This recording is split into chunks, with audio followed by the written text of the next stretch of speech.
Welcome to Really Old Movies. I'm your host, Harrison Scullin. Today I'll be reviewing an Italian classic, Bicycle Thieves, from director Vittorio De Sica.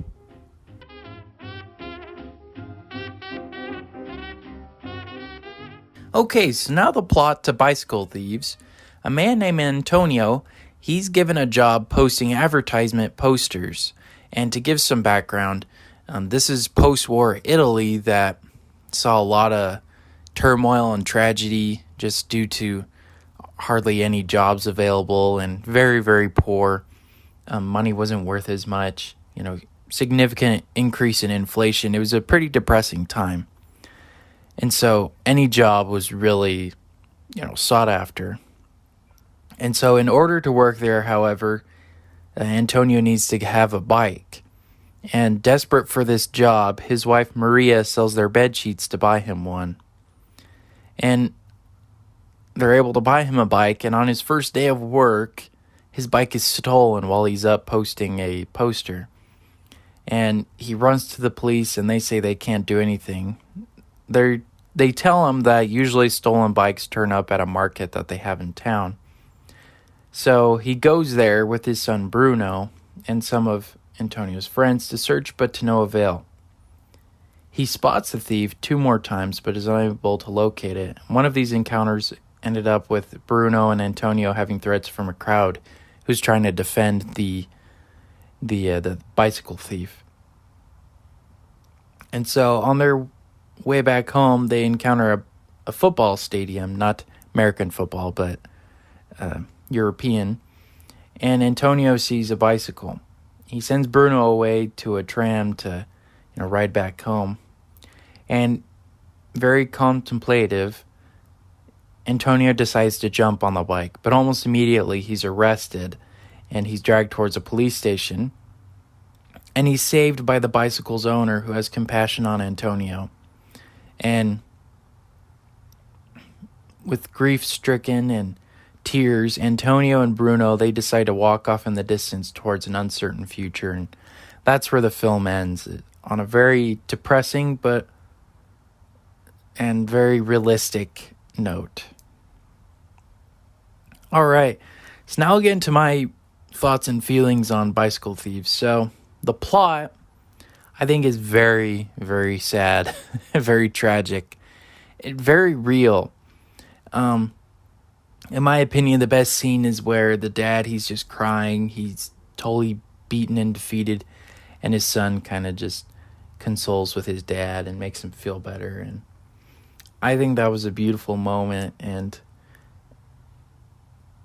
just shows how tragic it really was in Italy during that time period.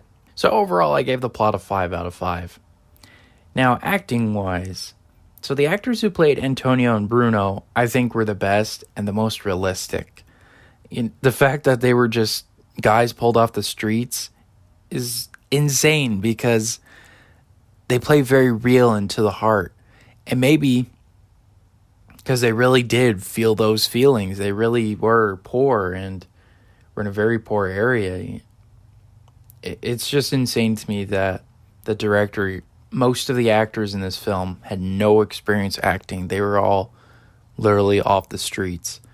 The actor who plays Bruno, they picked him because he was curious and looking around the movie set, so they just hired him because they thought he'd be great for the role of Bruno. So it's very real, and it really feels like these people are suffering during this time. So very impressive. And so, of course, I gave it a 5 out of 5. Now, directing-wise, very good. And like I said, I really think that Vittorio, he made the right decision to pick people off the streets. Untrained, just down-to-earth, real people. And, that must have been a major challenge because you kind of need to make sure your actors know what they're doing. And the fact that he was able to pull it off with so many unknowns and, again, no training, no experience at all, is really a testament to his abilities. And I give that a 5 out of 5. Now, cinematography and special effects, In this case, I'm talking more about like the audio work and whatnot. I gave a 2 out of 5, and here's the reason why. Many noticeable jump cuts that took me right out of the movie. One in particular occurred when they were chasing the old man who saw the bicycle thief. It just abruptly cuts to a different version of the shot. You know, the man is in a different position and not the same as before, and very noticeable, and like I said, took me out of the movie, which is sad because I was pretty intrigued and kind of took me out of it. Audio case, I think, was pretty terrible. I don't know if that's due to the audio track not matching up with the video. And I'm not talking about the subtitles, but I will talk about those. Whenever the characters are speaking in Italian, the whole movie's in Italian, their lips do not match what they're saying. And no, I don't know Italian, but I know I know pretty well when audio doesn't match video. And it was really bad. I don't know if that's just due to the fact that they couldn't re-record the dialogue and couldn't match it up correctly, maybe poor constraints. I'm not sure, but for me, it really took me out of the movie and made me realize that this was a real movie. Now, for some, that may be an example of how kind of low-key and low-budget this was, but to me, it was pretty distracting. And then the subtitles. So I don't speak Italian, so I had the English subtitles. And this was the Criterion version available on Canopy. And it was riddled with errors, all kinds of spelling mistakes, all kinds of, like the pound symbol kept showing up a lot. And it showed up in like the middle of sentences and words.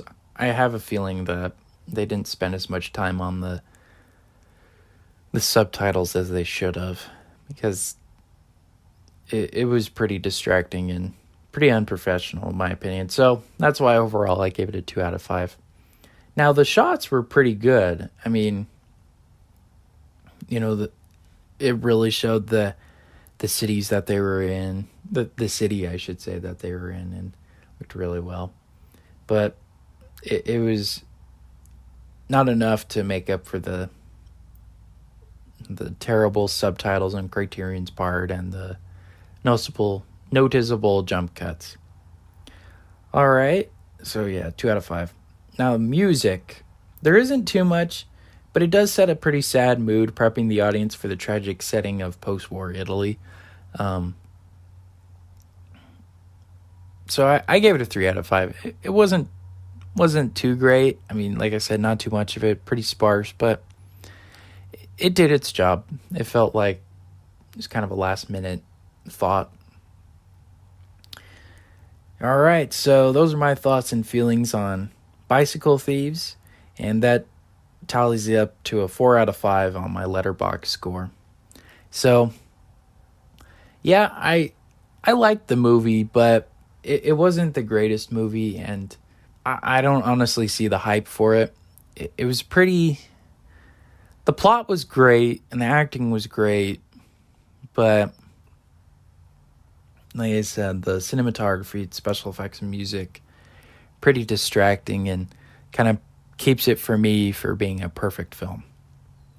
All right, well, thank you guys so much for listening to today's podcast, and make sure to join us next week at 12 p.m. Pacific Standard Time for our next episode. And make sure to follow us on Instagram to keep up with any updates and new posts and whatnot. And to listen to this podcast, you can find us on Spotify and Apple Podcasts. So once again, thank you so much. This has been Really Old Movies with Harrison Scullin. Take care.